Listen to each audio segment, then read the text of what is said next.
विद्यार्थियों नमस्कार। आप जुड़े हुए आपके अपने यूट्यूब प्लेटफॉर्म जिसका नाम है केमिस्ट्री बाय डी शर्मा और हम डॉक्टर दिपेंद्र कुमार शर्मा आपका आपके अपने यूट्यूब प्लेटफॉर्म पर स्वागत करते हैं। विद्यार्थियों इस वीडियो लेक्चर के माध्यम से हम बात करने वाले डिस्कस करने वाले एक पेपर का सॉल्यूशन देखने वाले और ये पेपर मध्य प्रदेश के कॉलेजों में प्रथम वर्ष में पढ़ने वाले विद्यार्थियों के लिए बड़ा महत्वपूर्ण पेपर है, बड़ा महत्वपूर्ण विषय है। बात करें मध्य प्रदेश के कॉलेजों में प्रथम वर्ष में पढ़ने वाले विद्यार्थियों के लिए उनका वैल्यू एडेड कोर्स यानी कि मूल्य संवर्धन पाठ्यक्रम जिसका नाम है अंडरस्टैंडिंग इंडिया यानी कि भारत बोध। विद्यार्थियों एक पेपर हमारे पास में, यह पेपर दिनांक 4 मई 2026 को हुआ है। कब हुआ विद्यार्थियों? तो यह पेपर दिनांक 4 मई 2026 को हुआ है और यह पेपर रानी दुर्गावती विश्वविद्यालय जबलपुर मध्य प्रदेश के अंतर्गत आने वाले एक कॉलेज है जिसका नाम है प्रधानमंत्री कॉलेज ऑफ एक्सीलेंस शासकीय महाकौशल स्वशासी अग्रणी महाविद्यालय जबलपुर मध्य प्रदेश का पेपर है। विद्यार्थियों ये पेपर जबलपुर यूनिवर्सिटी के साथ साथ में रानी दुर्गावती विश्वविद्यालय के साथ साथ में मध्य प्रदेश के कॉलेजों में प्रथम वर्ष में पढ़ने वाले विद्यार्थियों के लिए भी महत्वपूर्ण साबित होगा। तो विद्यार्थियों हम इस पेपर के सॉल्यूशन की तरफ चल रहे हैं। उससे पहले आपको एक मैं जानकारी प्रोवाइड कर दूं कि इस कोर्स यानी भारत बोध यानी अंडरस्टैंडिंग इंडिया यानी वैल्यू एडेड कोर्स के यदि आप नोट्स खरीदना चाहते, नोट्स के माध्यम से आप पढ़ना चाहते तो आपको आना होगा कहां पर? तो मैं आपको ले चलता हूं हमारे जो स्क्रीन है, हमारा जो बोर्ड है, उस बोर्ड पे मैं आपको ले चलता हूं और मैं यहां पर बोर्ड पे लेकर आ रहा हूं। सबसे बढ़िया मैं लेकर आ रहा हूं सबसे पहले प्ले स्टोर में। कहां पर ला रहा हूं आपको? मैं प्ले स्टोर में लेकर आ रहा हूं। इस पूरे पेपर का सॉल्यूशन हम देखने वाले हैं, पर सबसे पहले हम चल रहे प्ले स्टोर और प्ले स्टोर में आपको सर्च करना होगा, आपके मोबाइल के प्ले स्टोर में आपको सर्च करना होगा आपका अपना मोबाइल एप्लीकेशन जिसका नाम है speed learn, SPEEDLEARN। Speed learn जैसे सर्च करेंगे आप इसको ओपन करेंगे, डाउनलोड करेंगे। ओपन करने के बाद में जैसे ही आप इसके स्टोर सेक्शन में जाएंगे तो स्टोर सेक्शन में ये जो कोर्स है आपका वैल्यू एडेड कोर्स जिसका नाम है अंडरस्टैंडिंग इंडिया यानी कि भारत बोध, ये भारत बोध ये अंडरस्टैंडिंग इंडिया है, इसके नोट्स आपको यहां पर अवेलेबल हो जाएंगे। तो जैसे आप इस प्ले स्टोर में जाएंगे और आपका अपना मोबाइल एप्लीकेशन स्पीड लर्न जैसे ही आप खोलेंगे तो वहां पर आपको अंडरस्टैंडिंग इंडिया मिलेगा। मात्र कितने रुपए में? मात्र 51 रुपए, मात्र 51 रुपीज देकर आप अपने कोर्स को परचेस कर सकते हैं। तो जैसे आप जाएंगे तो यहां पर आएगा मूल्य संवर्धन पाठ्यक्रम भारत बोध। ये देखिए फर्स्ट ईयर मूल्य संवर्धन पाठ्यक्रम वैल्यू एडेड कोर्स जिसको हम बोलते हैं अंडरस्टैंडिंग इंडिया भारत बोध, और इस भारत बोध की 5 यूनिट के नोट्स यहां पर अवेलेबल है। तो यहां पर आप 51 रुपए पे करके नोट्स खरीद सकते हैं, पढ़ सकते हैं। तो विद्यार्थी वापस मैं आता हूं स्क्रीन की तरफ और जैसे मैं स्क्रीन पर आ रहा हूं तो मैं बात करता हूं इस पेपर के सॉल्यूशन के बारे में। चलते हैं इस पेपर के सॉल्यूशन की तरफ। तो यहां पर हम बात कर रहे हैं ये पेपर दिनांक 4 मई 2026 को हुआ है। पेपर आप स्क्रीन पर देखिए, देखो पेपर है value added course understanding India. अब ये पेपर जो वो कितने 3 पार्ट में डिवाइड है, section a, section b, section c, 3 part में इस पेपर को डिवाइड किया गया है। अब ये पेपर 3 पार्ट में डिवाइड किया गया है। इन तीनों पार्ट को पहले क्वेश्चंस को हम देखेंगे, फिर इन प्रश्नों के उत्तर की भी तरफ चलेंगे, आंसर की तरफ चलेंगे। तो सबसे पहला आप सेक्शन ए आ रहा, उसमें दिया हुआ वेरी शॉर्ट आंसर क्वेश्चन, अति लघु उत्तरीय प्रश्न दे रखे, सभी प्राच्य प्रश्नों के उत्तर दीजिए, आंसर ऑल 5 क्वेश्चन, यानी कि इसमें आपको 5 प्रश्नों के उत्तर देना और प्रत्येक प्रश्न 2 नंबर का यहां पर बताया गया है। विद्यार्थियों एक खास बात और बता दूं कि पेपर हिंदी और इंग्लिश दोनों लैंग्वेज में, हिंदी और इंग्लिश दोनों लैंग्वेज में। तो यदि आप इंग्लिश मीडियम के विद्यार्थी हो तो आप इसको इंग्लिश में भी लिख सकते हैं और हिंदी मीडियम के विद्यार्थी तो आप हिंदी में लिख सकते हैं और इंग्लिश मीडियम वाले विद्यार्थी भी इसको हिंदी में लिख सकते हैं, क्योंकि यह पेपर थोड़ा सा कॉम्प्लिकेटेड है, इसकी टर्मिनोलॉजी थोड़ी सी टफ है। तो ये मैं कह रहा हूं कि आप लोग यदि इंग्लिश मीडियम के भी है तो इसको हिंदी में लिखने की कोशिश करें ताकि कंटेंट ज्यादा से ज्यादा प्रोवाइड करवा पाए जो एग्जामिनर है उसको, जो कॉपी चेक करेगा उसको। तो पहला प्रश्न है वैदिक धर्म के प्रमुख देवता कौन है? Were the main details of वैदिक रिलीजन्स। दूसरा प्रश्न है समानता का अधिकार किस अनुच्छेद में दिया गया है? तीसरा प्रश्न पूछा गया भारतीय दर्शन में मोक्ष का क्या अर्थ है? What is the meaning of the मोक्ष इन इंडियन फिलोसॉफी? अगला प्रश्न है जल तत्व का जीवन में क्या महत्व? What is the significance of the water element in life? अगला प्रश्न है भारत के पहले उपग्रह का नाम बताइए। Name the first satellites of India.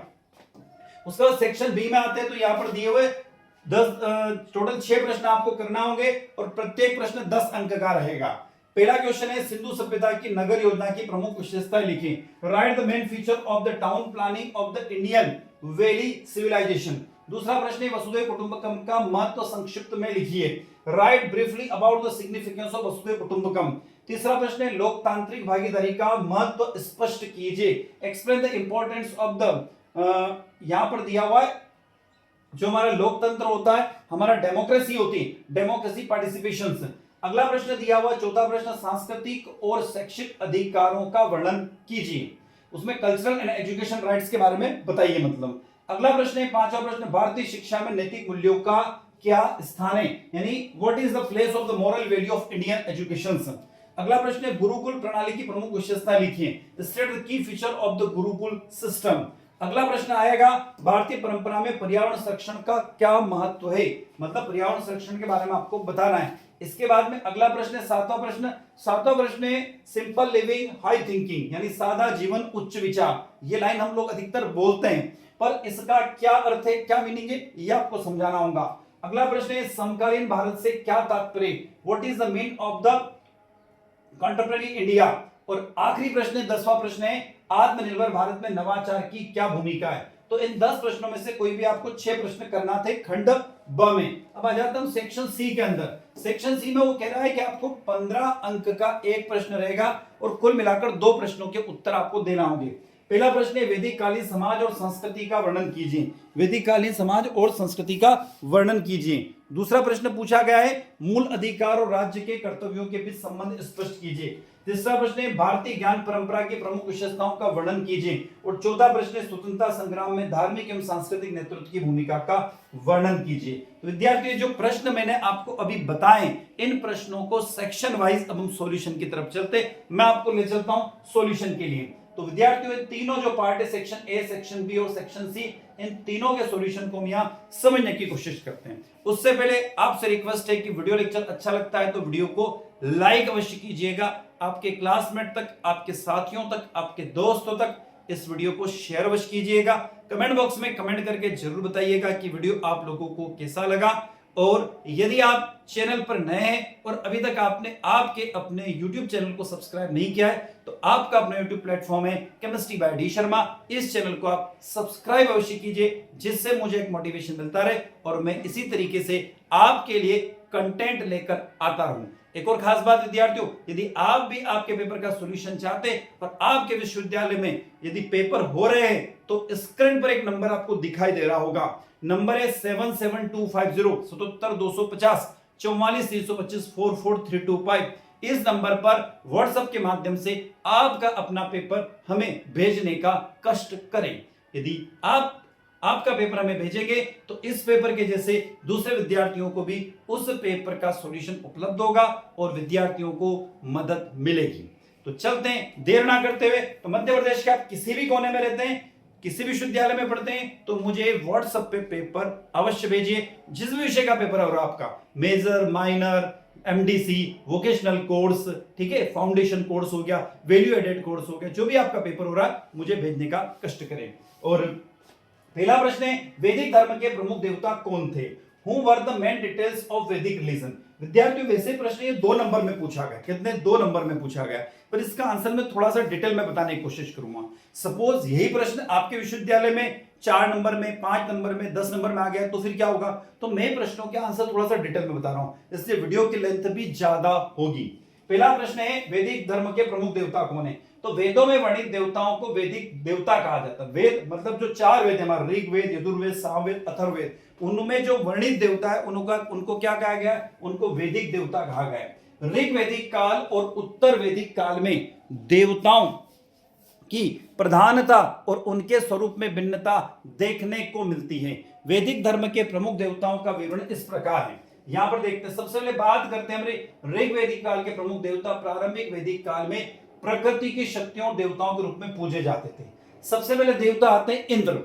ये ऋग्वेद के सबसे महत्वपूर्ण देवता थे। इन्हें पुरंदर यानी किलों को तोड़ने वाला और युद्ध का देवता भी माना जाता था। ऋग्वेद में लगभग 250 सूक्त अकेले इंद्र को समर्पित थे। वे वर्षा और बिजली के देवता भी कहे जाते हैं। इसलिए हम बोलते हैं ना, अरे यार बरसात कम हो रही है तो ये इंद्र देवता की मेहरबानी कम है, बरसात ज्यादा हो रही है तो इंद्र देवता की मेहरबानी ज्यादा है। तो इसे इंद्र देवताओं को बरसात का देवता या बारिश का देवता भी कहा जाता है। अग्नि, इंद्र के बाद अग्नि दूसरे सबसे महत्वपूर्ण देवता है। उन्होंने देवता और मनुष्यों के बीच मध्यस्थ माना जाता है। मतलब अग्नि जो देवता है उनको देवता और मनुष्य के बीच में एक मीडिएटर के रूप में उनको माना जाता है। ऋग्वेद में 200 सूक्त सिर्फ अग्नि देवता को समर्पित है। वरुण देवता, ये जल के देवता है। किसके? जल के देवता। और ब्रह्मांडी व्यवस्था के संरक्षक थे, उन्हें नैतिकता का रक्षक भी माना जाता है। उसके बाद सोम देवता, इन्हें वनस्पतियों का देवता माना जाता है। ऋग्वेद का नवा मंडल पूरी तरह से सोम देवता को समर्पित है। उत्तर वैदिक काल के प्रमुख देवता की बात करें तो समय के साथ देवताओं की स्थिति में भी परिवर्तन आया है और नए देवताओं की प्रधानता बढ़ी है। जैसे हम सामान्यतः भी 3 देवताओं की प्रधानता मानते हैं हमारे हिंदू धर्म में, वैदिक धर्म में। कौन से? ब्रह्मा, विष्णु और महेश। इनको त्रिदेव के नाम से भी जाना जाता है। तो पहले प्रजापति यानी ब्रह्मा, उत्तर वैदिक काल में प्रजापति सबसे सर्वोच्च नेता बन गए थे। इन्हें सृष्टि का रचयिता भी माना जाता है। हम लोग बोलते हैं कि सृष्टि के रचयिता, इस यूनिवर्स के रचयिता कौन है? तो ब्रह्मा है। दूसरे नंबर पर आते हैं विष्णु, इन्हें सृष्टि के रक्षक और पालनकर्ता के रूप में प्रतिष्ठा मिली है। उसके बाद रुद्र यानी कि शिव, इन्हें संहार का देवता और पशुओं के देवता के रूप में भी पूजा जाने लगा। देवताओं के वर्गीकरण की बात करें तो आकाश के देवता सूर्य, वरुण, मित्र, विष्णु और उषा। अंतरिक्ष के देवता इंद्र, वायु, मारुत और पर्जन्य। और पृथ्वी के देवता अग्नि, सोम, पृथ्वी और बृहस्पति। तो ये हमारा प्रश्न का उत्तर हुआ। दूसरा प्रश्न आता है समानता का अधिकार किस अनुच्छेद में दिया गया? सेकंड प्रश्न पूछा गया। पहला तो देवताओं के बारे में बात होगी, ठीक है, कि वैदिक युग में कौन कौन से देवताओं की प्रधानता थी। दूसरा प्रश्न पूछा गया आपसे कि समानता का अधिकार किस अनुच्छेद में दिया गया? तो भारतीय संविधान में समानता का अधिकार यानी राइट टू इक्वलिटी एक मौलिक अधिकार है, जिसका अनुच्छेद 14 से लेकर अनुच्छेद 18 तक में किया गया। अनुच्छेद 14 की बात करें हम लोग, आर्टिकल 14 की बात करें तो विषय विधि के समक्ष समानता, अर्थात मुख्य पॉइंट क्या है इसका? कानून के सामने हर नागरिक समान है और सभी को समान सुरक्षा मिली हुई है। मतलब जो भारतीय कानून बने हुए, इंडियन के लॉ जो बने हुए हैं, इंडियन लॉ सिस्टम बना हुआ है, वो सभी के लिए इक्वल है, एक जैसा है। कौन कहता है? आर्टिकल 14 कहता है। उसके बाद आते हैं आर्टिकल 15 यानी अनुच्छेद 15। ये भेदभाव का निषेध करता है। कैसे? धर्म, मूलवंश, जाति, लिंग या जन्म के स्थान के आधार पर कोई भी एक व्यक्ति दूसरे व्यक्ति से भेदभाव नहीं कर सकता। कौन कहता है? आर्टिकल नंबर 15 कहता है। आर्टिकल नंबर 16 अवसर की समानता, सरकारी नौकरी और पदों पर नियुक्ति के लिए सभी नागरिकों का समान अवसर मिलेगा। मैं ये नहीं कह सकता कि फलाने व्यक्ति का ज्यादा अधिकार है, ढीमके का ज्यादा अधिकार है, ऐसा नहीं। सबको इक्वल राइट्स मिले हुए नौकरी के लिए। उसके बाद अनुच्छेद 17 अस्पृश्यता का अंत, यानी छुआछूत को पूरी तरह से समाप्त कर दिया गया है और इसका अभ्यास दंडनीय माना जाता है। मतलब भारतीय समाज में छुआछूत जो एक पुरानी परंपरा रही थी किसी काल में, अब वो नहीं रही है। किसके अंतर्गत? आर्टिकल 17 के अंतर्गत। उसके बाद आर्टिकल 18 उपाधियों का अंत, यानी कि सेना और शिक्षा संबंधी सम्मान को छोड़कर अन्य सभी प्रकार की उपाधियों पर रोक है। तो ये अनुच्छेद 18 के अंतर्गत आती है। तीसरा प्रश्न पूछा गया भारतीय दर्शन में मोक्ष का क्या अर्थ है? क्या क्लासिक प्रश्न पूछे गए। मान के जिसने भी पेपर को बनाया ना, मतलब बड़े क्लासिक क्वेश्चन ढूंढ ढूंढ के लाया वो। भारतीय दर्शन में मोक्ष का क्या अर्थ है? What is the meaning of the मोक्ष इन इंडियन फिलोसॉफी? तो भारतीय दर्शन में मोक्ष का अर्थ केवल मृत्यु नहीं है, बल्कि जीवन और मृत्यु के चक्र से स्थायी मुक्ति है। यह भारतीय जीवन दर्शन का अंतिम और सर्वोच्च लक्ष्य माना जाता है, जिसमें परम पुरुषार्थ कहा जाता है। मोक्ष का मूल अर्थ क्या है? तो मोक्ष शब्द संस्कृत के मुच धातु से बना है, जिसका अर्थ होता है छोड़ना, मुक्त होना, छुटकारा पाना। आध्यात्मिक दृष्टि से इसके दो मुख्य पक्ष हैं। पहला, नेगेटिव की बात करें तो दुखों, अज्ञान और बंधनों को पूरी तरह से अंत करना। पॉजिटिव की बात करें तो परमानंद, पूर्ण ज्ञान और शुद्ध चेतना की प्राप्ति करना। बात करते विभिन्न दर्शनों के अनुसार मोक्ष की परिभाषा। अद्वैत वेदांत दर्शन क्या कहता है? तो आत्मा और परमात्मा की एकता का अनुभव करना। अहम ब्रह्मास्मि, यह लाइन आपने सुनी होगी, कुछ फिल्मों में भी आजकल इस्तेमाल होती है लाइन। अहम ब्रह्मास्मि का बोध ही मोक्ष की प्राप्ति है। ये कौन कहता है? अद्वैत वेदांत दर्शन कहता है। सांख्य दर्शन क्या कहता है? इसमें कैवल्य कहा जाता है जब पुरुष स्वयं को प्रकृति से पूरी तरह से अलग समझ ले, उसे क्या कहते हैं? मोक्ष कहते हैं। कौन कहता है? सांख्य दर्शन कहता है। न्याय दर्शन क्या कहता है? न्याय दर्शन वैशेषिक के द्वारा दिया गया है, तो वैशेषिक इसे अपवर्ग कहा जाता है। यह दुखों का अत्यंतिक विनाश जब आत्मा चेतना से मुक्त होकर शांत हो जाए। यदि किसी की आत्मा इस चित्त से, इस चेतना से मुक्त हो जाए, तो उसे कौन कहता है? न्याय दर्शन कहता है। जैन दर्शन क्या कहता है? कर्म पुद्गलों यानी जीवों से चिपके कर्म के कण को पूरी तरह से विनाश होकर आत्मा का अपने शुद्ध स्वरूप में ऊर्ध्वगमन करना। बौद्ध दर्शन क्या कहता है? इसे निर्वाण कहा जाता है, जिसका अर्थ होता है तृष्णा यानी इच्छा की अग्नि को बुझ जाना और शून्य में विलीन हो जाना। बौद्ध दर्शन क्या कहता है? शून्य में आप विलीन होगे तो आपको क्या प्राप्ति होगी? मोक्ष की प्राप्ति होगी। तो मोक्ष की प्राप्ति के साधन दर्शन शास्त्र में मोक्ष तक पहुंचने के मुख्य मार्ग बताए गए। सबसे पहला ज्ञान मार्ग, अज्ञान को मिटाकर सत्य को जानना। दूसरा भक्ति मार्ग, ईश्वर के प्रति संपूर्ण समर्पण। कर्म मार्ग, निष्काम भाव से कर्म करना यानी बिना फल की इच्छा से कर्म करना, जो कि हमारी भगवत गीता भी इसी बात को तटस्थ कहती है। भगवत गीता क्या है? तो भगवत गीता महाभारत के भीष्म पर्व से ली गया जो 18 अध्यायों का खंड है, उसे हम भगवत गीता कहते हैं। तो योग कर्म क्या कहता है? चित्त की वृत्तियों का निरोध और आत्म अनुशासन क्या है? योग कर्म है। अगला प्रश्न आता है, चौथा प्रश्न, जल तत्व का जीवन में क्या महत्व है? What is the significance of water element in life? वैसे हम लोग जानते हैं कि हमारे दैनिक जीवन में जल के बिना हमारा जीवन संभव नहीं है। फिर भी हम बात करते हैं, भारतीय दर्शन और विज्ञान दोनों ही दृष्टि से जल तत्व को जीवन का आधार माना जाता है। The basic elements of the life it is a water. याद रखिएगा, हमारे दैनिक जीवन का सबसे बड़ा आधार क्या है? जल है, वाटर है। आगे एक लाइन दी हुई, क्षितिज जल पावक गगन समीरा। ये लाइन आपने सुनी होगी कि पंच तत्वों में जल अत्यंत प्रभावकारी और अनिवार्य माना गया है। हमारा जो शरीर है वो कितने तत्वों से मिलकर बना है? 5 तत्वों से। उन 5 तत्वों में सबसे बड़ा जो तत्व है वो क्या है? जल तत्व है। तो क्षितिज जल पावक गगन समीरा के पंच तत्वों में जल अत्यंत प्रभावकारी और अनिवार्य। जीवन में जल तत्व के महत्व को निम्नलिखित बिंदुओं के आधार पर समझ सकते हैं। सबसे पहला जैविक महत्व की बात करें तो सजीवों के शरीर की संरचना और संचालन में जल की भूमिका सबसे महत्वपूर्ण है। शरीर के मुख्य घटक, मानव शरीर का लगभग 60 से 70% हिस्सा किससे बना हुआ है? वाटर से बना हुआ है। रक्त, मस्तिष्क और कोशिकाओं के निर्माण में इसकी सबसे इंपॉर्टेंट भूमिका होती है। तापमान कंट्रोल, वाटर टेम्परेचर कंट्रोल करने का काम करता है। जल पसीने और वाष्पीकरण के माध्यम से शरीर के तापमान को स्थिर रखने में मदद करता है। विषाक्तता पदार्थों की निकासी, ये शरीर से हानिकारक तत्वों यानी टॉक्सिन को पसीने और मूत्र के जरिए बाहर निकालने का माध्यम है। अगला पॉइंट, आध्यात्मिक और दार्शनिक महत्व है किसका? जल का। भारतीय संस्कृति में जल को केवल एक पदार्थ नहीं बल्कि वरुण देवता या देवता और जीवन माना गया है। जल एक पदार्थ नहीं है। वाटर क्या है? जल क्या है? एक देवता माना गया। इसलिए हम क्या बोलते हैं? वरुण देवता। जल की पूजा की जाती है जब भी सनातन धर्म के अंदर। इसके अलावा आप किसी भी धर्म में जाइए, जल को सबसे इंपॉर्टेंट पार्ट, इंपॉर्टेंट एलिमेंट माना गया है।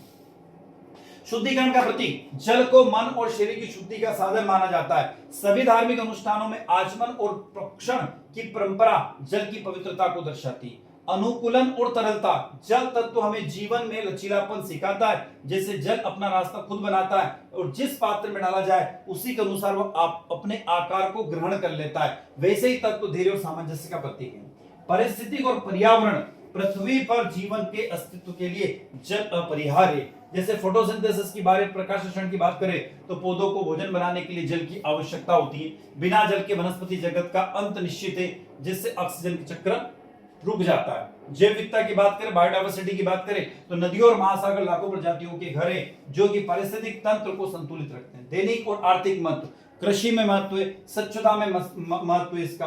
अतः शास्त्रों में एक लाइन कही गई है, पानीय प्राणिन प्राणः, अर्थात जल ही प्राणियों के लिए प्राण है। आधुनिक समय में जल का महत्व वाटर कंजर्वेशन से भी जुड़ा हुआ है, क्योंकि स्वच्छ जल की सीमित मात्रा भविष्य में जीवन को सुरक्षित रख सकती है। अगला प्रश्न है, भारत के पहले उपग्रह का नाम बताइए। वो name the first satellite of India. तो भारत के पहले उपग्रह का नाम है आर्यभट्ट। क्या नाम है? आर्यभट्ट। आर्यभट्ट के बारे में आप अच्छे से जानते हो। हमारे यहाँ के बहुत बड़े कौन रहे हैं? एक तरीके से मैं कहूँ ना तो एक ऋषि रहे हैं। ऋषि परंपरा में बहुत बड़े व्यक्ति रहे हैं आर्यभट्ट। अब आप बोलोगे सर ऋषि कैसे? अरे भैया, पुराने जो काल था उसमें जो एजुकेशन सिस्टम को रन करते थे, पढ़ाते थे, वही क्या कहलाते? ऋषि कहलाते थे। तो एक तरीके से आचार्य है, ऋषि है, महान गणितज्ञ भी एक तरीके से कह सकते हैं। इस एक ऐतिहासिक उपलब्धि से जुड़ी कुछ मुख्य जानकारी निम्नलिखित है। प्रक्षेपण तिथि इसे 19 अप्रैल 1975 को अंतरिक्ष में भेजा गया था। नामांकन इसका नाम प्रसिद्ध भारतीय गणितज्ञ और खगोल शास्त्री आर्यभट्ट के सम्मान में रखा गया। प्रक्षेपण स्थल इसे सोवियत संघ यानी अब रूस के कोपस्टिन यार लॉन्च कॉम्प्लेक्स से कॉस्मॉस 3M रॉकेट द्वारा लॉन्च किया गया था। उद्देश्य इसे एक्सरे खगोल विज्ञान, एरोनॉमिक्स और सौर भौतिकी में प्रयोग करने के लिए डिजाइन किया गया था। निर्माण की बात करें इसकी तो इस उपग्रह का निर्माण भारतीय अंतरिक्ष अनुसंधान संगठन यानी इसरो द्वारा किया गया था। विशेष तथ्य, भले इसे रूसी रॉकेट की मदद से भेजा गया था, लेकिन इसे भारत को अपना खुद का उपग्रह बनाने वाले देश की सूची में शामिल कर दिया था। इसके बाद भारत ने 1980 में रोहिणी उपग्रह को भी अपने स्वयं के लॉन्च व्हीकल SLV-3 से सफलतापूर्वक प्रक्षेपित किया था। तो विद्यार्थियों में आ जाते हैं सेक्शन बी की तरफ। शॉर्ट आंसर क्वेश्चन है, 6 प्रश्नों के उत्तर आपको देना है। टोटल 10 प्रश्न है, 10 में से 6 के उत्तर आपको देना होंगे और प्रत्येक प्रश्न 10 अंक का है। पहला प्रश्न है, सिंधु सभ्यता की नगर योजना की मुख्य विशेषताएं लिखिए। Write the main features of the town planning of the Indus valley civilization. अब सिंधु घाटी सभ्यता की नगर योजना के बारे में आप लोग अच्छे से जानते हो, फिर भी मैं आपको थोड़ा बहुत बता देता हूं। आंसर तो बहुत बड़ा है इसका, 10 नंबर का आंसर है, तो कम से कम 10 नंबर में आपको 2.5 पेज तो लिखना होंगे, 3 पेज लिखना होंगे। तो मैं उस आंसर को थोड़ा शॉर्ट करके बताऊंगा। आंसर तो मैंने बड़ा तैयार कर रखा है, मैं शॉर्ट करके बताऊंगा। सिंधु घाटी सभ्यता, जिसे कांस्य युग की सभ्यता के नाम से भी जाना जाता है, एक विशाल भूभाग में फैली हुई थी, यानी उत्तर पश्चिम भारत से लेकर उत्तर पूर्वी अफगानिस्तान और पाकिस्तान तक फैली हुई थी। नगर नियोजन सिंधु घाटी सभ्यता की एक असाधारण विशेषता है। इस सभ्यता के नगर नियोजन से पता चलता है कि लोग एक अत्यंत सभ्य और विकसित जीवन जी रहे थे। उनके नगर नियोजन ने दुनिया भर के पुरातत्वविदों और आश्चर्यचकित कर दिया था। घाटी के लोगों ने अपने शहरों का निर्माण उचित योजना और एक निश्चित पैटर्न के साथ किया था। नगर की कुछ आवश्यक संरचनाएं, सड़कें, बंद जल निकासी व्यवस्था, विशाल स्नानघर, अन्न भंडार और अन्य भवन थे। जैसे सड़कों के पैटर्न की बात करें तो गलियां सीधी थी और एक दूसरे को समकोण पर काटती थी। शहरों को आयताकार खंडों में विभाजित करने के लिए सड़कें बनाई गई थी और पक्की ईंटों का निर्माण था। उसके बाद महान स्नानघर की बात करें तो मोहनजोदड़ो के सबसे महत्वपूर्ण संरचना विशाल स्नानघर थी। खुदाई से पता चलता है कि विशाल स्नानघर शहर के भीतर एक बड़ी आयताकार कुंड हुआ करता था। उसके बाद जल निकासी प्रणाली की बात करें तो इस सभ्यता की एक अनूठी विशेषता बंद जल निकासी प्रणाली जो अधिकांश शहरों में पाई जाती है। हर घर में एक आंगन, एक स्नानघर और ऊर्ध्वाधर व क्षैतिज नालियां उसके अंदर होती थी। इसके अलावा रसोई और शौचालय की नालियां सड़कों की नालियों से जुड़ी हुई होती थी।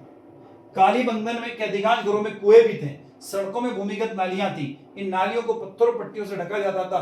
फ्लश किए गए शौचालयों से निकलने वाला अपशिष्ट जल कई सीवेज पाइपों से भी बाढ़ जाता था, जो एक पानी को नदी या समुद्र में बहा देता था। घरों की बात करें तो खुदाई के दौरान पता चला है कि शहर 2 भागों में बटे हुए थे, अर्थात गढ़ और निचला हिस्सा। 2 भाग थे, एक तो ऊपर वाला हिस्सा, एक निचले वाला हिस्सा।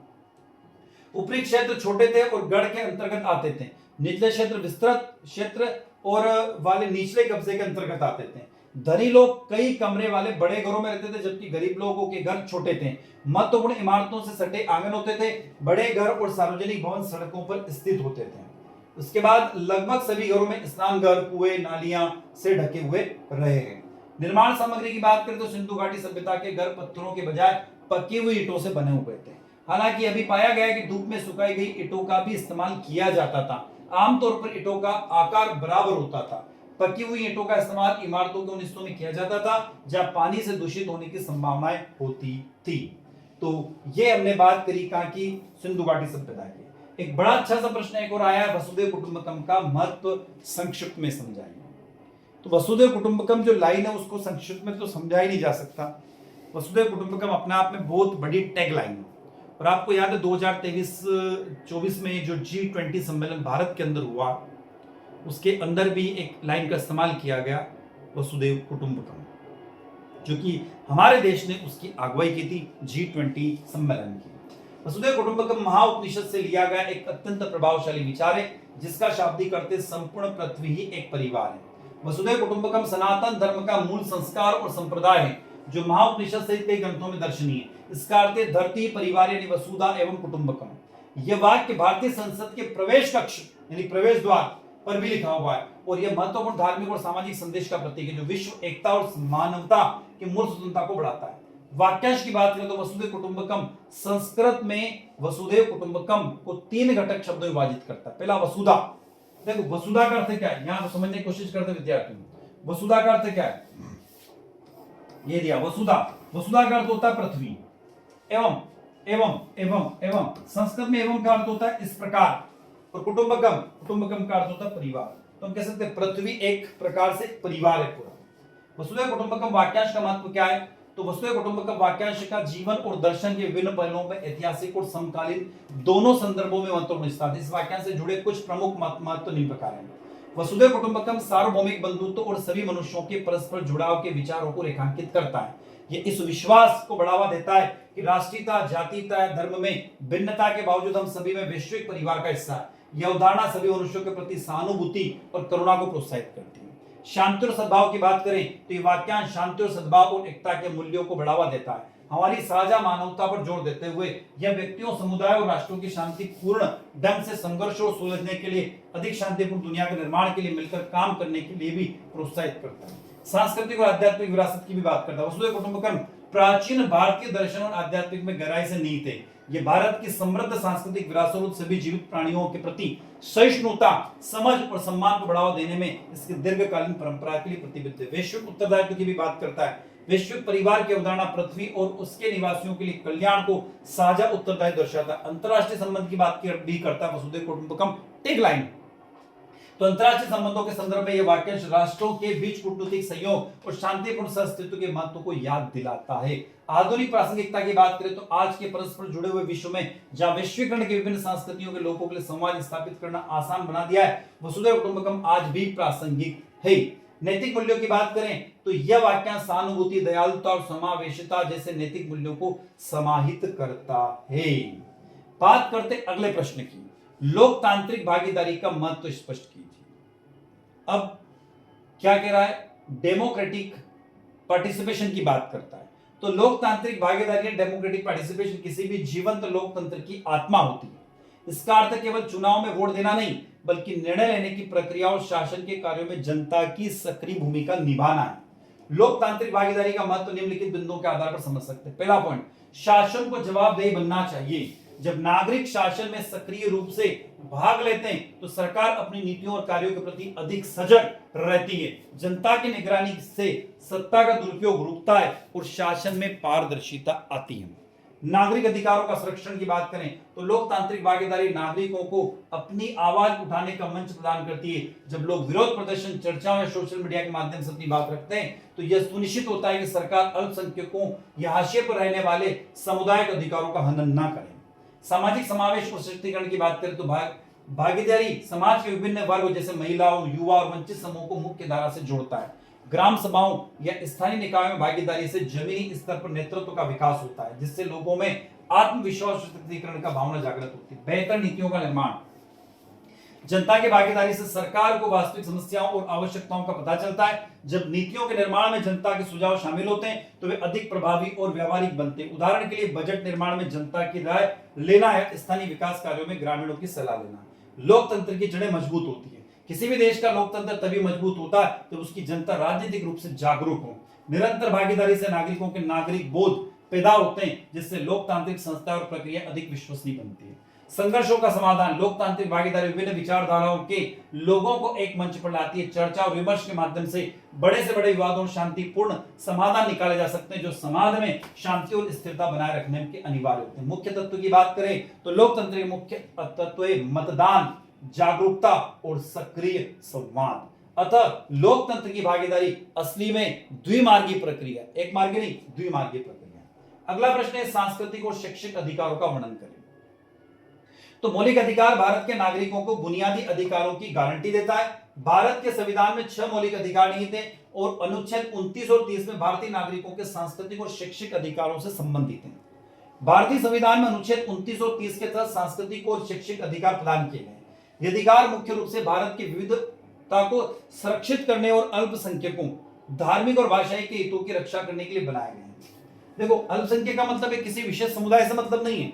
अल्पसंख्यक का मतलब है कि किसी प्रदेश में कोई कम्युनिटी अल्पसंख्यक में, किसी प्रदेश में कोई कम्युनिटी अल्पसंख्यक में। तो अल्पसंख्यक का मतलब किसी विशेष जाति, धर्म, पंथ, संप्रदाय से नहीं है। यहाँ पर इन अधिकारों का विस्तृत वर्णन निम्नलिखित है। अनुच्छेद 29 अल्पसंख्यकों हितों का संरक्षण करना। यह अनुच्छेद नागरिकों के किसी भी वर्ग को अपनी विशिष्ट संस्कृति को बनाए रखने का अधिकार देते हैं। जैसे अनुच्छेद 29(1), ये भारत में रहने वाले नागरिकों के किसी भी वर्ग को जिनकी कोई विशिष्ट संस्कृति, भाषा या लिपि है, अपनी संस्कृति, भाषा और लिपि को सुरक्षित करने का अधिकार प्रदान करता है।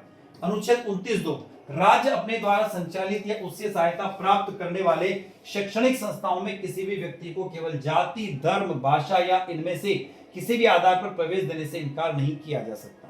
भाषा, लिपि और संस्कृति की बात करें तो भारत में किसी भी भाग में रहने वाले नागरिकों को, किसी भी समूह को किसी अपनी विशिष्ट भाषा, लिपि या संस्कृति है उसे सुरक्षित करने का पूर्ण अधिकार है। भेदभाव का भी निषेध किया गया है। तो राज्य द्वारा सहायता प्राप्त किसी भी शिक्षण संस्था में किसी भी नागरिक को धर्म, मूल, वंश, जाति, भाषा या उनमें से किसी भी आधार पर प्रवेश से वंचित नहीं किया जा सकता है।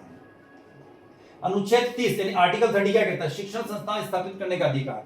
यह अनुच्छेद विशेष रूप से अल्पसंख्यकों को अपनी पसंद के अनुसार शिक्षा प्राप्त करने की स्वतंत्रता देती है। अल्पसंख्यकों को अपने स्वयं के शैक्षणिक संस्थाओं की स्थापना और संचालन का अधिकार भी दिया गया। अनुच्छेद 30 को शैक्षिक अधिकारों का चार्टर भी कहा जाता है। अनुच्छेद 30(1), सभी धार्मिक और भाषाई अल्पसंख्यकों को अपनी पसंद के शैक्षणिक संस्था स्थापित करने और उनका संचालन करने का अधिकार है। अनुच्छेद 30(2), राज्य शैक्षणिक संस्थाओं को सहायता प्रदान करते समय किसी भी शैक्षणिक संस्था के साथ इस अधिकार पर भेदभाव नहीं करेगा कि वह अल्पसंख्यक के प्रबंधन के अधीन है, चाहे वह धर्म या भाषा के आधार पर हो। बात करते हैं इसके बाद में भारतीय शिक्षा में नैतिक मूल्यों का क्या योगदान है। What is the contribution of the moral value of Indian education. तो मोरल एजुकेशन का तो बहुत बड़ा महत्व है। चलते हैं, भारतीय शिक्षा पद्धति में नैतिक मूल्यों यानी मोरल वैल्यू का योगदान अत्यंत महत्वपूर्ण हो रहा है। प्राचीन काल से भारत में शिक्षा का उद्देश्य केवल किताबी ज्ञान प्राप्त करना नहीं बल्कि चरित्र निर्माण और सर्वांगीण विकास है। भारतीय शिक्षा में नैतिक मूल्यों का मुख्य योगदान निम्नलिखित है। सबसे पहला, सर्वांगीण व्यक्तित्व का विकास। नैतिक मूल्य शिक्षा को केवल बौद्धिक स्तर तक सीमित नहीं रखते बल्कि छात्र के मानसिक, आध्यात्मिक और भावनात्मक विकास में भी मदद करते हैं। यह सा विद्या विमुक्ते, विद्या वही है जो बंधनों से मुक्त करे के विचार पर चित्तार्थ करती है। सेकंड पॉइंट है सामाजिक सद्भाव और सहिष्णुता। भारतीय समाज की विविधता को देखते हुए शिक्षा में नैतिक मूल्य जैसे परोपकार, अहिंसा और सहिष्णुता विद्यार्थियों को आपस में मिलजुल कर रहना सिखाती है। यह समाज में व्याप्त भेदभाव को मिटाती है और वसुधैव कुटुंबकम की भावनाओं को विकसित करने में सहायक है।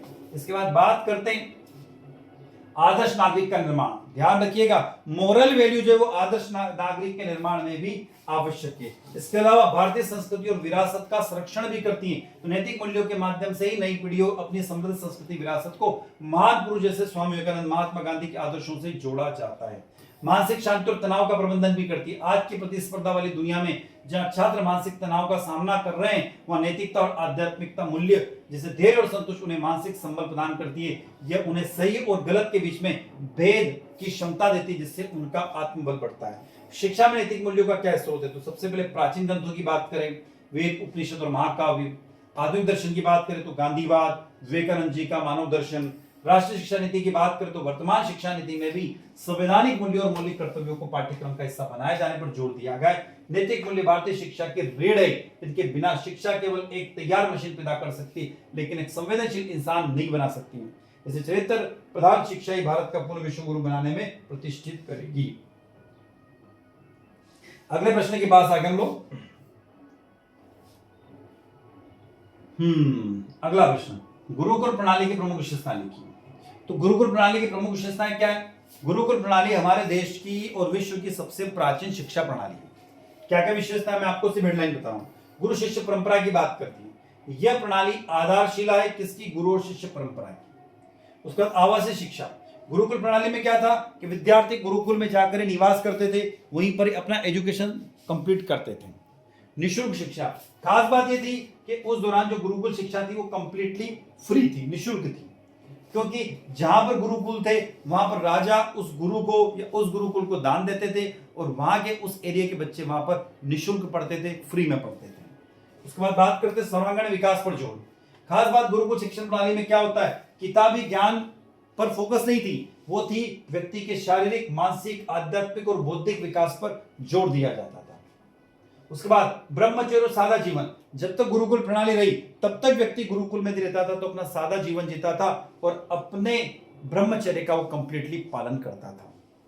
प्रकृति के साथ सामंजस्य। गुरुकुल प्रणाली में क्या होता था कि गुरुकुल हमेशा जंगलों में बने रहते थे और जंगलों में बने होने के कारण क्या होता है, वो प्रकृति के साथ उनका सामंजस्य अच्छा स्थापित हो जाता था।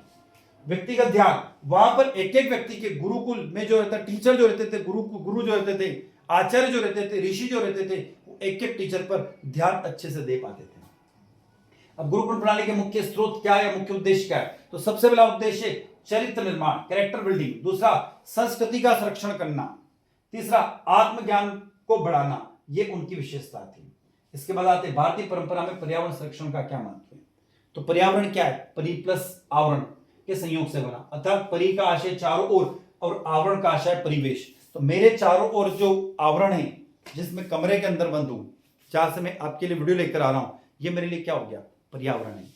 तो पर्यावरण क्या, दूसरे शब्दों में कहें तो पर्यावरण का अर्थ वनस्पतियों, प्राणियों और मानव जाति सहित सभी सजीवों और उनके साथ संबंधित भौतिक परिसर को पर्यावरण कहते हैं। वास्तव में पर्यावरण में वायु, जल, भूमि, पेड़ पौधे, जीव जंतु, मानव और उसकी विविध गतिविधियों के परिणाम आदि सभी शामिल हैं। तो भारतीय परंपरा में पर्यावरण संरक्षण केवल एक वैज्ञानिक आवश्यकता नहीं, बल्कि आध्यात्मिक और सांस्कृतिक जीवन शैली रही है। प्राचीन काल से भारतीय मनुष्यों ने प्रकृति को माता के रूप में स्वीकार किया है। भारतीय परंपरा में पर्यावरण संरक्षण के महत्व को हम कुछ पॉइंट के बेसिस पर समझते हैं। सबसे पहले प्रकृति का देवीकरण। भारतीय संस्कृति में प्रकृति के विभिन्न तत्वों को देवता के रूप में माना गया। जैसे नदियों को हम माता या लोक माता के रूप में पूजा करते हैं। विशेषकर भारत में गंगा, यमुना और सरस्वती जैसी नदियों को पूजा जाता है, जिससे उनका संरक्षण होता है। पेड़ पौधों की बात करें तो तुलसी, पीपल, बरगद, नीम जैसे वृक्ष पूजनीय वृक्ष हैं। एक वृक्ष 10 पुत्रों के समान होता है, ऐसी मान्यता है। पंच महाभूत की अवधारणा भी यहीं से ली गई है। भारतीय दर्शन के अनुसार संपूर्ण सृष्टि और मानव शरीर 5 तत्वों से मिलकर बना हुआ है। और ये 5 तत्व क्या है? प्रकृति है, पर्यावरण है। कौन कौन से? पृथ्वी, जल, अग्नि, वायु और आकाश। क्षितिज, जल, पावक, गगन समीरा, पंच रचिता, अति अदम शरीरा। इन 5 तत्वों की शुद्धता बनाए रखना जीवन की रक्षा करना है। भारतीय परंपरा मानती है कि ये तत्व प्रदूषित होंगे तो मानवता का अस्तित्व संकट में पड़ जाएगा। तो श्लोक बड़ा शानदार है। क्षितिज, जल, पावक, गगन समीरा, पंच रचित, अति अदम शरीरा। वेदों और उपनिषदों का संदेश जल संरक्षण में। एक बात आती है, अथर्ववेद का पृथ्वी सूक्त पर्यावरण संरक्षण का सबसे प्राचीन और महत्वपूर्ण दस्तावेज माना गया। इसमें कहा गया है, माता भूमि पुत्रवती पृथ्वी है, अर्थात पृथ्वी मेरी माता है और मैं उसका पुत्र हूं। यह भावना मनुष्य को प्रकृति का शोषण करने के बजाय उसका दोहन और पोषण करने को सिखाती है। जीव मात्र के प्रति करुणा।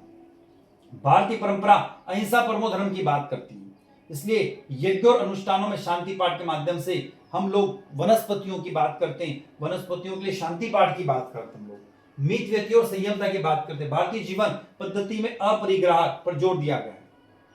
ईशोपनिषद में कहा गया, तेन त्यक्येतेन भुज्यति, अर्थात त्याग पूर्ण उपभोग करें। पर्व और त्योहार की बात की गई। हमारे यहाँ छठ पूजा की जाती है, जिसमें सूर्य और जल की महत्वता की बात होती है। वट सावित्री, उसके दिन वृक्षों के दिन स्पेशल वट वृक्ष की पूजा होती है, बरगद की पूजा होती है।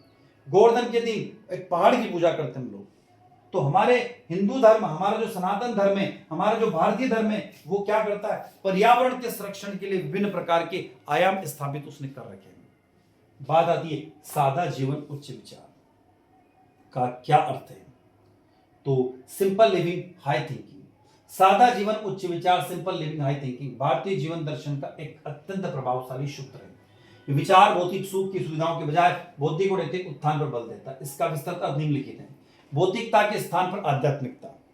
ध्यान रखिएगा, वर्तमान में जो जीवन है हमारा, वो भौतिकता की तरफ बहुत ज्यादा बढ़ रहा है। इसमें कोई दो मत नहीं। मैं, हम और आप आपस में जुड़े हुए भौतिकवाद के कारण जुड़े हुए। किससे? एक मोबाइल से जुड़े हुए हैं, एक कंप्यूटर से जुड़े हुए हैं, एक डिजिटल बोर्ड से जुड़े हुए हैं। तो इसका अर्थ है कि मनुष्य को अपनी शारीरिक और भौतिक आवश्यकताओं को सीमित रखना चाहिए। बाहरी चकाचौंध, विलासिता और फिजूल खर्ची के पीछे भागने के बजाय अपनी ऊर्जा को आत्मज्ञान, विद्या और समाज में लगाना चाहिए। संयम और संतोष की बात करें तो सादा जीवन जीने का अर्थ दरिद्रता नहीं, बल्कि संयमित जीवन है। जब व्यक्ति कम से कम संसाधनों में प्रसन्न रहना सीख जाता है तो वह लालच और भ्रष्टाचार जैसी बुराइयों से मुक्त हो जाता है। बौद्धिक और नैतिक श्रेष्ठता। उच्च विचार का अर्थ है कि महापुरुषों की तरह सोचना। इसमें परोपकार, सत्य, अहिंसा, न्याय और मानवता जैसे मूल्य शामिल है।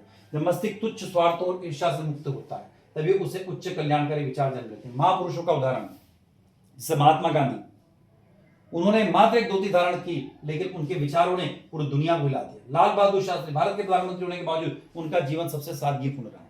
डॉक्टर एपीजे अब्दुल कलाम विश्व प्रसिद्ध वैज्ञानिक और राष्ट्रपति होने के बावजूद उनकी व्यक्तिगत संपत्ति और जीवनशील अत्यंत साधारण रही है। वर्तमान समय में प्रासंगिकता की बात करें तो आज के दौर में जहां उपभोक्तावाद यानी हावी है, वहां ये सिद्धांत भी महत्वपूर्ण है। अतः क्या क्या है, सादा जीवन के लिए पर्यावरण संरक्षण सबसे महत्वपूर्ण है। तनाव मुक्त जीवन जीना चाहिए इंसान को, क्योंकि वर्तमान का जीवन एक बड़ा तनाव वाला हो गया। क्यों? अरे भैया महंगा मोबाइल चाहिए हमें, महंगे कपड़े चाहिए हमें, महंगी घड़ी चाहिए हमें, तो इनसे व्यक्ति को बचना चाहिए। तो इससे क्या होगा? सादा जीवन, उच्च विचार होंगे। अगला प्रश्न, समकालीन भारत से क्या अभिप्राय है? तो समकालीन भारत से तात्पर्य स्वतंत्रता के बाद के युग में विशेष रूप से 20वीं शताब्दी के उत्तरार्ध से लेकर वर्तमान तक के आधुनिक राष्ट्र का निर्माण है। 1947 में ब्रिटिश उपनिवेशक शासन से स्वतंत्रता प्राप्त करने के बाद भारत एक जटिल और विधिक समाज यानी अर्थव्यवस्था और राजनीतिक व्यवस्था के साथ विश्व का सबसे बड़ा लोकतंत्र के रूप में विकसित हुआ। 21वीं सदी में भारत एक उभरती हुई वैश्विक शक्ति के रूप में अपनी पहचान स्थापित कर चुका है। विश्व की सबसे बड़ी जनसंख्या, तेजी से बढ़ती अर्थव्यवस्था, समृद्ध सांस्कृतिक विरासत और रणनीतिक भू राजनीतिक स्थिति ने भारत को समकालीन वैश्विक परिप्रेक्ष्य में एक महत्वपूर्ण स्थान प्रदान किया है। यदि आगे की बात करें तो आर्थिक महत्ता की बात करें तो भारत विश्व की 5वीं सबसे बड़ी अर्थव्यवस्था है और 2030 तक इस पूरे विश्व की 3री सबसे बड़ी अर्थव्यवस्था होगी। तकनीक और स्टार्टअप की बात करें तो भारत जो वर्तमान परिवेश में हम देख रहे हैं, 21वीं सदी में देख रहे हैं, तो भारत एक टेक्निकल युग की तरफ बढ़ता जा रहा है। विनिर्माण और आत्मविश्वास की आत्मनिर्भरता की बात करें तो भारत में स्मार्टफोन बन रहे हैं, ऑटोमोबाइल, फार्मास्यूटिकल इंडस्ट्री ये बड़े जोरों से डेवलप हो रही है। वैश्विक व्यापार की बात करें तो ब्रिक्स और G20 जैसे देशों के साथ हमारा जुड़ाव बहुत महत्वपूर्ण है। भू राजनीतिक महत्व की बात करें तो भारत की भू राजनीतिक स्थिरता वैश्विक मंच पर एक रणनीतिक शक्ति बनती जा रही है। हिंदी महासागर में इसकी स्थिति और एशिया में इसके केंद्रीय स्थिति मजबूत है, मतलब एशिया पैसिफिक में हमारी स्थिति बड़ी मजबूत होती जा रही है। हिंद प्रशांत रणनीति की बात करें तो भारत, अमेरिका, जापान, ऑस्ट्रेलिया जैसे देशों के साथ हमारे सामंजस्य स्थापित हो रहे हैं। वैश्विक और शांति कूटनीति अभी देखें तो पूरे विश्व में युद्ध छिड़े हुए हैं और भारत हमेशा शांति का संदेश देता है और आगे भी देता रहेगा। जैसे आपने देखा होगा अभी कोविड-19 जैसी महामारी आई थी, उसमें भी हमने लड़कर मुकाबला किया था। तो ये हमारी एक विशेषता है। हमारी एक और विशेषता है, हमारे यहाँ योग और आयुर्वेद है। हम लोग सुबह सुबह आप देखते होंगे सब लोग योग करते हैं और आयुर्वेद का भी पालन अच्छा खासा करते हैं। तो ये हमारे देश की विशेषता है। हमारे यहाँ शिक्षा और संस्कृति का भी बड़ा तालमेल है। हमारे यहाँ प्रवासी भारतीयों का भी 30 मिलियन से भी अधिक प्रवासी भारतीय न केवल आर्थिक योगदान देते हैं बल्कि भारत की सांस्कृतिक पहचान को भी बढ़ावा देते हैं। पर्यावरण नेतृत्व तो भी हमारे यहाँ अच्छा, पर्यावरण संरक्षण के प्रति हमारे यहाँ बहुत सारे अभियान चलाए जा रहे हैं। नवीनीकरण ऊर्जा में आप देखोगे तो वर्तमान में सौर ऊर्जा, पवन ऊर्जा भारत में बड़े जोरों शोरों से बढ़ रही है। तो ऐसे कितने ही हमारे यहाँ काम हुए जिसके कारण ये सिस्टम आगे बढ़ रहा है। आत्मनिर्भर भारत में नवाचार की क्या भूमिका है? अगला प्रश्न, आत्मनिर्भर भारत में नवाचार की क्या भूमिका है? तो भारत के आत्मनिर्भर भारत और विकसित भारत के दृष्टिकोण से साकार करने में अनुसंधान और नवाचार की भूमिका है। आत्मनिर्भर भारत के लक्ष्य को प्राप्त करने के लिए नवाचार या इनोवेशन एक इंजन की तरह कार्य करता है। इसका अर्थ केवल एक नई तकनीक बनाना नहीं बल्कि समस्याओं जैसे नए और प्रभावी समाधानों को खोजना है जो भारत को स्वावलंबी बना सके। आत्मनिर्भर भारत में नवाचार की भूमिका को निम्नलिखित प्रमुख बिंदुओं समझा जा सकता है। जैसे वैश्विक प्रतिस्पर्धा में बढ़त, नवाचार के माध्यम से भारत ऐसी वस्तुओं और सेवाओं को उत्पादन कर सकता है जो गुणवत्ता और कीमत दोनों में अंतरराष्ट्रीय स्तर की है। जब हमारे उत्पाद इनोवेटिव होंगे तभी मेक इन इंडिया का सपना मेक फॉर द वर्ल्ड में बदल जाएगा। आयात पर निर्भरता की कमी, नवाचार का सबसे बड़ा लाभ यह है कि हम उन तकनीकों और उत्पादों को खुद विकसित कर सकें जिनके लिए हम दूसरे देशों पर निर्भर रहते हैं। जैसे रक्षा उपकरण, सेमीकंडक्टर चिप्स और चिकित्सा के उपकरण हम दूसरे देशों से मंगाते हैं, तो हम ऐसे बने कि हम दूसरे देशों को सप्लाई कर सकें। स्टार्टअप और इकोसिस्टम को बढ़ावा देना, तो हमारे देश का जो इकोसिस्टम उसको हमें बढ़ाना होगा कि भारत धीरे धीरे तीसरा सबसे बड़ा स्टार्टअप बनते जा रहा है विश्व में, तो उसको बढ़ाना होगा। कृषि और ग्रामीण विकास में भी परिवर्तन करना होगा क्योंकि स्मार्ट कृषि, फूड प्रोसेसिंग टेक्नोलॉजी ये हमें धीरे धीरे डेवलप करना होगा। स्वास्थ्य और शिक्षा में लोकतंत्र की भूमिका को बढ़ाना होगा। ठीक है, सतत और हरित ऊर्जा यानी ग्रीन एनर्जी को बढ़ाना है। ग्रीन एनर्जी बढ़ाएंगे तो हमारी पृथ्वी सुरक्षित रहेगी, हमारी पृथ्वी सुरक्षित रहेगी। नवाचार को बढ़ावा देना, इसमें अटल इनोवेशन मिशन हो गया, डिजिटल इंडिया हो गया, PLI स्कीम्स होगी, इसके द्वारा हम इसको बढ़ा जा सकते हैं। तो नवाचार वह चाबी जो आत्मनिर्भर भारत के द्वारा खुलती है, यह न कि केवल आर्थिक विकास गति देती बल्कि सामाजिक समस्याओं के स्वदेशी समाधान को प्रदान करती है। अब आ जाते हैं हम सेक्शन सी में। इसमें 15-15 नंबर के 2 प्रश्न आपको करना है। टोटल 4 प्रश्न पूछे गए थे। पहला प्रश्न, वैदिक कालीन समाज और संस्कृति का वर्णन कीजिए। तो वैदिक कालीन भारतीय इतिहास का वह गौरवशाली समय है जब वेदों की रचना हुई और भारतीय संस्कृति की नींव पड़ी। इस काल को 2 भागों में बांटा जाता है, ऋग्वैदिक काल जो कि 1500 से 1000 ईसा पूर्व और उत्तर वैदिक काल जो कि 1000 से 600 ईसा पूर्व। ऋग्वैदिक समाज पितृसत्तात्मक समाज था, पिता ही परिवार का मुखिया था। ऋग्वेद के कुछ उल्लेखों से पिता के असीमित अधिकारों की पुष्टि होती है, ध्यान रखिएगा। आगे समझते हैं, इसमें चलते हैं। वैदिक काल समाज और संस्कृति की मुख्य विशेषता निम्नलिखित है। वैदिक कालीन समाज और संस्कृति विशेषता निम्नलिखित है। पहली, सामाजिक संरचना की बात करें तो परिवार की बात करें तो समाज की सबसे छोटी इकाई कुल या परिवार थी। परिवार पितृसत्तात्मक होता था, जहां पिता या सबसे बड़ा पुरुष सदस्य मुखिया होता था और संयुक्त परिवार की प्रथा प्रचलित थी। वर्ण व्यवस्था, ऋग्वैदिक काल में वर्ण व्यवस्था कर्म पर आधारित थी और लचीली थी, लेकिन उत्तर वैदिक काल में आते आते यह जन्म पर आधारित होगी और समाज को 4 वर्णों में बांट दिया गया, जिसके बारे में आप अच्छे से जानते हो, ब्राह्मण, क्षत्रिय, वैश्य और शूद्र। पहले कर्म पर आधारित थी, फिर बाद में वर्ण व्यवस्था बन गई। स्त्रियों की दशा, ऋग्वैदिक काल में स्त्रियों की स्थिति बहुत सम्मानजनक थी। उन्हें शिक्षा का अधिकार था और वे उपनयन संस्कार तथा अन्य जगहों में भाग लेती थी, जैसे अपाला, घोषा, लोक मुद्रा। हालांकि उत्तर वैदिक काल में उनकी स्थिति में थोड़ी सी गिरावट आई। शिक्षा और भाषा की बात करें तो उस टाइम पे गुरुकुल प्रणाली चरम पर थी। शिक्षा का मुख्य रूप से मौखिक थी। शिष्य गुरु के आश्रम में रहकर वेदों, व्याकरण, दर्शन और अस्त्र शस्त्र का ज्ञान प्राप्त करते। संस्कृत इस काल में मुख्य भाषा के रूप में रही। ऋग्वेद, सामवेद, यजुर्वेद और अथर्ववेद इस काल में महान रचनाएं रही हैं। आर्थिक जीवन, पशुपालन और कृषि, ऋग्वैदिक काल में आर्य मुख्य रूप से पशुपालक थे। गाय को सबसे पवित्र पशु माना जाता था और न मारने योग्य कहा जाता था। कृषि का विस्तार, उत्तर वैदिक काल में लोहे की खोज के बाद कृषि मुख्य व्यवसाय बन गई। व्यापार की बात करें तो वस्तु विनिमय प्रचलित थी, लेकिन बाद में निष्क और शतमान जैसे स्वर्ण मुद्राओं का उल्लेख भी मिलता है। धार्मिक जीवन और संस्कृति, प्रकृति की पूजा की जाती थी, जिसमें इंद्र, अग्नि, वरुण, इन सब की पूजा का उस पर उल्लेख मिलता है। यज्ञ और अनुष्ठानों का उल्लेख भी मिलता है और अलग अलग दर्शन इसी काल में आत्मा, परमात्मा, मोक्ष जैसे गहरे दार्शनिक विचारों का भी विकास हुआ। खान पान और मनोरंजन की बात करें तो आर्यों का भोजन सादा और पौष्टिक था, जिसमें दूध, घी, दही, अनाज और फलों की प्रधानता थी। सोमरस का प्रयोग विशेष अवसरों पर किया जाता था। बात करते मूल अधिकार और राज्य कर्तव्यों के बीच में संबंध स्थापित कीजिए। अगला प्रश्न, मूल अधिकार और राज्य कर्तव्यों की बात करें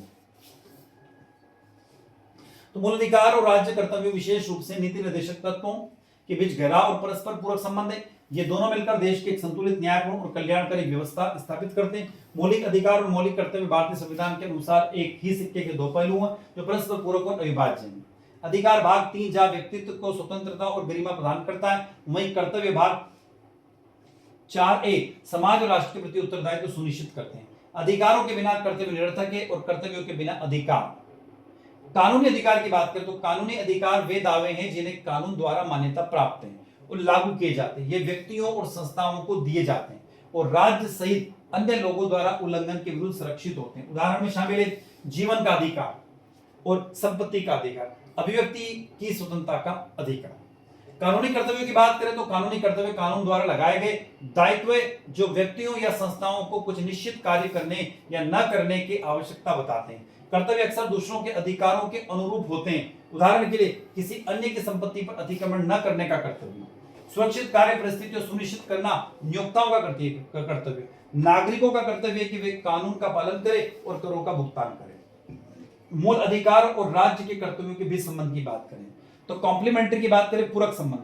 मूल अधिकार नागरिकों की स्वतंत्रता की रक्षा करते हैं, जबकि राज्य के कर्तव्य इन अधिकारों को सार्थक बनाने के लिए आवश्यक सामाजिक आर्थिक स्थितियां उत्पन्न करते हैं, जो एक के बिना दूसरा अधूरा है।